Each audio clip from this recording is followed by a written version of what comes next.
ఒకడే రుద్రుడు సకలం పితడే, ఇక రెండవ వారెవరు లేరు.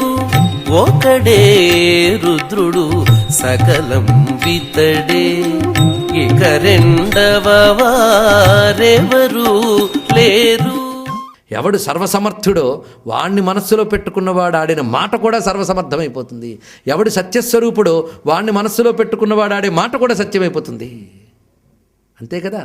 మనం ఒక వాసన కలిగినటువంటి కర్పూరాన్ని చేతితో పెట్టుకుంటే మన చేతి నుండి కర్పూరపు వాసన వస్తుంది. మనలో భగవంతుడిని పెట్టుకుంటే మన నుంచి భగవంతుడి ప్రకాశం వస్తుంది. సహజం కదండి. అందుకు ఆ విధంగా ఆ తల్లి ఆ మాట అన్నది. అంత భక్తి. అయితే నేను మాట అన్నాను కాకులు రాలేదు అని కూడా గర్వించలేదు ఆవిడ. ఆ మాట ఏదో అన్నది ఊరకే. కష్టపడుతుంది. ఒకసారి శివుడికి పోస్తూ, బాబు ఇంకా నేను ఈ పైకి రాలేకపోతున్నాను, 2 నెలలు వచ్చేసాను, నాకు ఇంకిప్పుడు రేపో మాపో ప్రసవిస్తాను, ఊళ్ళో వాళ్ళందరూ అంటున్నారు, నాకు ఓపిక లేదు, నువ్వే కిందకి రాకూడదు అన్నది రండి. ఇలా అనడం సహజం.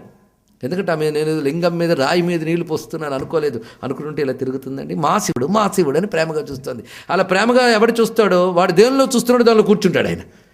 ఆ శివలింగంలో చూడు అక్కడ కూర్చున్నాడు ఆయన. ఆయనకి ప్రేమ అంటే భలే సరదా కదా. ఆయన ఆఖరికి అన్నాడు, నువ్వు పిలిస్తే రానా, నువ్వు పిలవలేదు ఇంతకాలం, వస్తాలే అన్నట్టండి. ఎక్కడికి వస్తావు, మా ఊరికి వచ్చేస్తావా, వస్తానన్నాడు.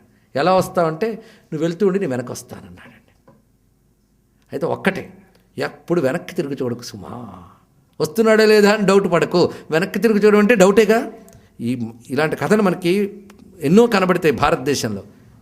అయితే ఒకడు చూసి ఒకడు కాపీ కొట్టాడు అనుకోవద్దు. ఒకేలాంటి బతుకులు ఎన్నో బతుకులు ఉంటాయి ఉండవండి లోకంలో. కనుక భక్తుల కథలు ఒకేలాంటివి చాలామందికి జరుగుతూ ఉంటాయి సంఘటనలు. మనం లోకంలో చెప్తున్నా నాకు ఇలా జరిగింది, నాకు అలాగే జరిగిందండి అంటూ ఉంటాం. లేవు అవి. అలాగే పురాణాల్లో ఒకేలాంటి కథలు కనబడుతున్నాయంటే ఒకేలా జరిగిన కథలను ఒక చోట పెట్టారు వాళ్ళని అర్థం. ఇక్కడ నువ్వు వెళ్తూ ఉంటే నీ వెనకే వస్తాను, వెనక్కి తిరిగి చూడకు అనడంలో అంతరార్థం ఏమిటి అంటే, మన మానాన భగవంతుడు ఉన్నాడు అని ధైర్యంతో వెళుతూ నిజంగా ఉన్నాడో లేదో అని డౌట్ పడకు. అది ఇందులో ఉన్న భావం. సందేహించకు భగవంతుడి గురించి ఎప్పుడూ కూడా. అది నువ్వు అనుకుంటావు ఇలా ఉంటే బాగుంటుంది అని, ఇంకా బాగుంటలేదండి అంటే ఆయన ఉన్నాడో లేదో అని డౌట్ పడతావు. కానీ నీకు ఎలా బాగుంటుందో నీ గురించి ఆయనకి తెలుసు అనే ధైర్యం ఉంటే ఎంత తృప్తిగా ఉంటుందండి మనకి. మొత్తానికి తల్లి వెనకాల వస్తున్నాడు ఆయన. అయితే కొంత దూరం వెళ్ళేటప్పటికి సందడి ఎక్కువ కనిపిస్తుందట. మరి ఆయన వస్తే సందడి ఉండక ఏమవుతుందండి, ఆయన ఒంటరివాడా. మన ఊర్లో ఉన్నటువంటి నిన్న మొన్న పదవిలోకి వచ్చినటువంటి ఒక రోడ్డు మెంబరే వాడు బయలుదేరితేనే వాడు వెనకాల పొలోమని పటాలం బయలుదేరుతుంది. మరి జగదీశ్వరుడు ఆయన బయలుదేరితే పటాలం బయలుదేరదు, వెనకాల పటాలం బయలుదేరిందిట. హరి అరవింద సూతి ముని లష్ట దిశాపతులాదిగా వియచ్చరులిరువంకలంగొలువా. హరి అరవింద సూతి మును లష్టాదిశాపతులాదిగా. ఆయన కదిలితే అందరూ కదులుతారట.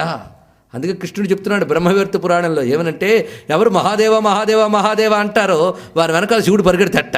ఎలాగంటే దూడ వెంట ఆవు వలే అన్నారు. పోలికే అద్భుతం. వత్సం గౌరివ గౌరీశో ధావంతమును ధావతి. వెనకాల పరిగెడతట. ఆయన పరిగెడుతూ ఉంటాడు ఎలాగూ గౌరీ సమేతుడే. ఎందుకంటే ఆయన్ని వదిలిపెట్టి ఆవిడ ఉండదు.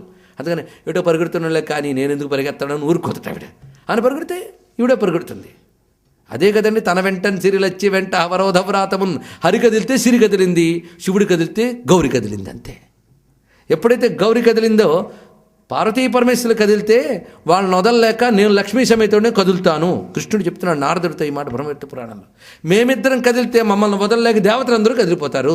కనుక మహాదేవ అనేవాడి వెనకాల ఎంత బలగం ఉంటుంది. మరి ఆయన వస్తూ ఉంటే ఆ ప్రమదగణాలు వీళ్ళందరూ ఎంత జాగ్రత్తగా ఆచితూచి అడుగులేస్తున్నా సందడి వినబడుతుంది. ఏదో పెద్ద సందడి వెనక రావడంతో ఆ సందడికి ఆవిడ ఒక్కసారి ఆశ్చర్యచకితురాలై వెనక్కి తిరిగి చూసింది కొంత దూరం వచ్చాక. మరి ఇప్పుడు ఏం చేస్తాం, నేను మాట కట్టుబడతా కనుక మరి కిందకి దిగను, ఇక్కడ ఉండిపోతా అన్నాడు. ఈవిడెంత పట్టు చూడండి. నువ్వు కిందకు దిక్కపోతే నేను కిందకు దిగను. తీ పట్టుదల. నువ్వు ఎక్కడాగితే నేను అక్కడే. ఎందుకంటే నా బతుకు నేనున్న చోటు నువ్వు ఉండాలని కాదు, నువ్వు ఎక్కడుంటే అక్కడ ఉంటా. నువ్వు నాతో వస్తే నీతో ఉంటా. అంతేగాని ఈ సంసారం అంతా రోత, నువ్వే నిజం, ఇలాంటి పిచ్చి మాటలు నాకు తెలియవు. అసలు సంసారం రోతో గొప్పో నాకు తెలియదు, నువ్వే ఇష్టం అంతే. ఈ భక్తి చాలా చిత్రమైన భక్తి అండి. కొంతమంది ఈ ప్రపంచమంతా వేస్ట్ అని కన్ఫర్మ్ చేసుకుని భగవంతుడే గొప్పవాడు అని అటు వెళ్తారు. అయితే ఇది వేస్ట్ అని తేలే లోపల బతుకు అయిపోతుంది. చాలదు బతుకు. వీళ్ళది అందుకే గొప్పది. వీళ్ళకి ఏ జన్మ సంస్కారాల వల్ల ఆయన పట్టేస్తారండి. ఆయన పట్టేసాక మరి ఇటు చూపు రాదు. ఎందుకంటే నిరంతరం సూర్యుడిని చూస్తూ ఉన్నటువంటి వాళ్ళకి ఇప్పుడు దీపం వెలిగించుకుంటే బాగుంటుంది అని బుద్ధి పుట్టదు. అవునా లేదా? ఎందుకంటే వాడు చూస్తున్నది ఒక మహాకాంతిని, వాడు దీపం వెలిగించే బుద్ధి పుడుతుందా? అసలు వాడు అడిపే చూపు ఉండదు. అందుకే వాళ్ళ యొక్క స్థితి ఆ విధంగా ఉంటుంది. ఇలాగా పరమాత్మను చూస్తూ వాళ్ళు పరవశించిపోతూ ఉంటారు. ఇప్పుడు ఆవిడ ఇక్కడ కూర్చుంటుందండి. ఆ స్థితి ఎలాంటిది అంటే ఆవిడ నిండిపోయే ఆయాసం వల్ల ఏమిటో కానీ ప్రసవించింది అక్కడే. ఆ పసిపిల్లాడు ఉన్నాడు, అయినా పసిపిల్లాడు పుట్టాడుగా, చూడొచ్చుగా, లేదుట శివుడినే చూస్తూ కూర్చుంది ఆవిడ. అప్పుడు పరమాత్మ అమ్మా ఇంకా రా అన్నట్ట ఆ శివజ్యోతిలో పుట్టిన శిశువుతో సహా లీనమైంది ఆ తల్లి ఇక్కడ. అది అలా లీనం చేసుకున్నాడు పరమాత్మ. లీనం చేసుకోవడమే కాదు, ఒకప్పుడు సాలంకయ్య ఇంటికొచ్చి భోజనం చేసి ఆయన అనుగ్రహించి ఇక్కడ వెలిసి ఉండిపోయాను. ఇప్పుడు నీ కోసం కొంచెం కిందకి దిగి ఇక్కడ ఉన్నానమ్మా నేను. అయితే నన్ను చూడాలంటే ముందు నిన్ను చూస్తే కానీ నన్ను చూస్తే ప్రయోజనం లేదు, కనుక అందరూ నిన్ను చూసేలా చెయ్యాలి. ఇది చెప్పాడు.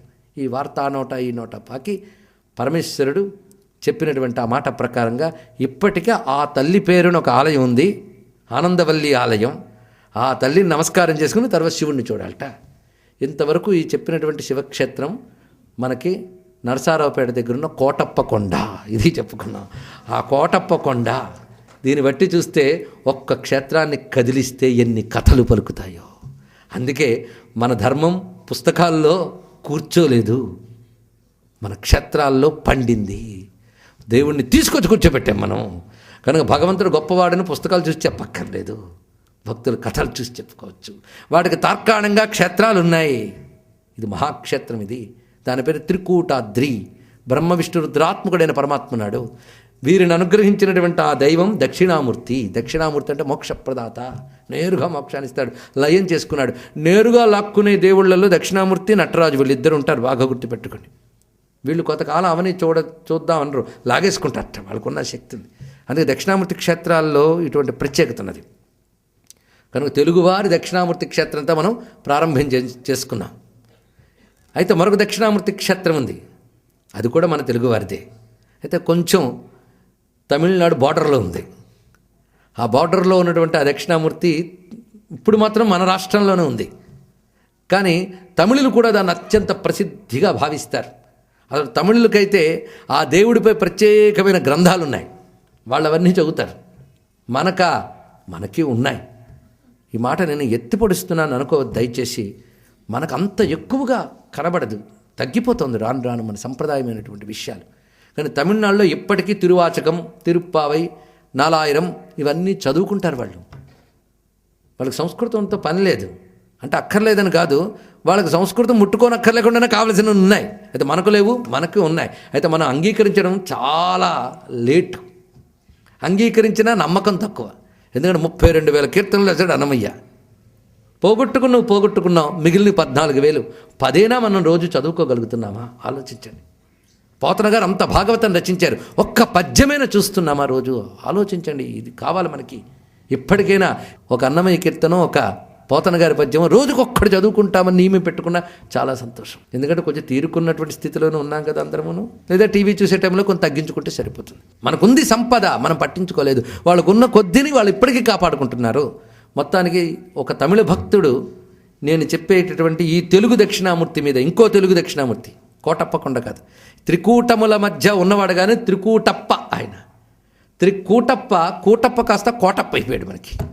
ఆయనకు మొట్టమొదటి ప్రభలు ఉత్సవాలు చేసినటువంటి సాలంకయ్య అండి. ఆయన సాలంకయ్య చేసింది ఇప్పటికీ మనకి శివరాత్రి వచ్చింది అంటే అదే చేస్తాం. అందుకే జానపదులు ఎల్లమంద కోటయ్య ఏలుకో చెయ్యి కాస్త అందించి చేదుకో హరుంహరా అంటారు. ఎక్కడి నుంచి మొదలు పెట్టాం మనం? గోపకుల భక్తిలోంచి మొదలుపెట్టాం. అందులో మహాపండితుడు రుద్రం చదువుతూ అభిషేకం చేస్తున్నాడని మొదలుపెట్టలేదు. వీళ్ళ కోసం భగవంతుడు దిగడమే కాదు, ఇప్పటికీ ఆ క్షేత్రానికి వెళ్ళి ఆరాధన చేసే వాళ్ళకి జ్ఞానాన్ని ఇస్తాను అప్పుడు ఇచ్చట ఆయన మాట. అయితే ఈ సాలంకయ్య కాలంలోనే ఆయన ఒకటి అనుకున్నట్ట, శివపార్వతులకు పెళ్ళిళ్ళు చేస్తూ ఉంటారు కనుక మా కొండ మీద కూడా మేము పెళ్లి చేస్తాం అనుకున్నట్ట. కానీ శివుడు చెప్పేట ఇక్కడ పెళ్ళి గిల్లి జాంతానయ్య అన్నాడు. ఎందుకంటే ఇక్కడ నేను అంతా యోగంలో ఉన్నాను, ఇక్కడ భోగం కూడదన్నాడు. పెళ్ళి అంటే భోగం, నేను ఇక్కడ దక్షిణామూర్తి రూపంలో ఉన్నాను అంటే ఆవిడ పక్కన పెట్టుకోను, అక్కడనే ధ్యానం యోగంలో ఉన్నాడు. దొంగ మాట అండి, పక్కన పెట్టుకోలేదు కానీ లోపల పెట్టుకుంటాడు. దక్షిణామూర్తికి పక్కన ఉండదు, లోపల ఉంటుంది. దక్షిణామూర్తి ఎప్పుడు వచ్చాడో తెలుసా? సరిగ్గా దక్షయజ్ఞ విధ్వంసం తర్వాత అమ్మవారు శరీరం త్యజిస్తుంది. అమ్మవారి శరీరం త్యజించింది అంటే ఇప్పుడు కనబడట్లేదు అందరికీ. అమ్మవారి శివుడికి ఏ భాగంలో ఉంటుంది అందరికీ తెలిసి అర్ధనారీశ్వరుడు కదా, ఎడం భాగం. ఈ ఎడం ఇప్పుడు లేదు, మిగిలింది ఏమిటి? కుడి. కుడికి సంస్కృతంలో ఏమంటారు? దక్ష. కనుకనే దక్షిణ భాగం మాత్రమే మిగిలింది, కుడి భాగం లేదు, ఎడం భాగం లేదు కదా, దక్షిణామూర్తి అంటే. అది చక్క మాట చెప్పారు. కుడి భాగం అంటే శివుడే, మరి ఆవిడ కుడిలో కలిసిపోయింది అంతే. అందులోనే సగం కనిపిస్తే ఆవిడ, కనిపించకుండా ఆయనలోనే మొత్తం అయిపోతే ఆయన, అంతే. అందుకే ఆవిడ్ని మనం దక్షిణామూర్తి రూపిణి అంటున్నాం. ఎక్కడ? స్వతంత్ర సర్వతంత్రేసి దక్షిణామూర్తి రూపిణి. దొంగ మాటలండి. ఆయన ఒక్కడ కనబడినా లోపల ఆవిడ ఉంటుంది, అక్కడ ఒకటై ఉంటుంది. మహా పెళ్లి చేసుకుంటే పక్కన కూర్చుంటుంది అంతే అని అన్నట్టు. ఇక్కడ పెళ్ళి అవి చేయొద్దు, ఎప్పుడు దక్షిణామూర్తి రూపంలో ఉంటానని చెప్పేట. అందుకే అక్కడ కళ్యాణాలు చేయరు, ప్రభలు ఉత్సవాలు మాత్రమే చేస్తారు.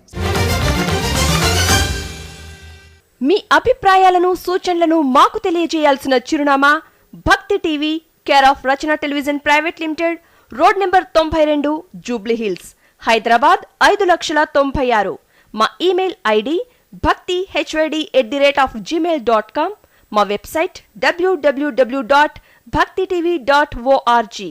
Phone number 901012223333.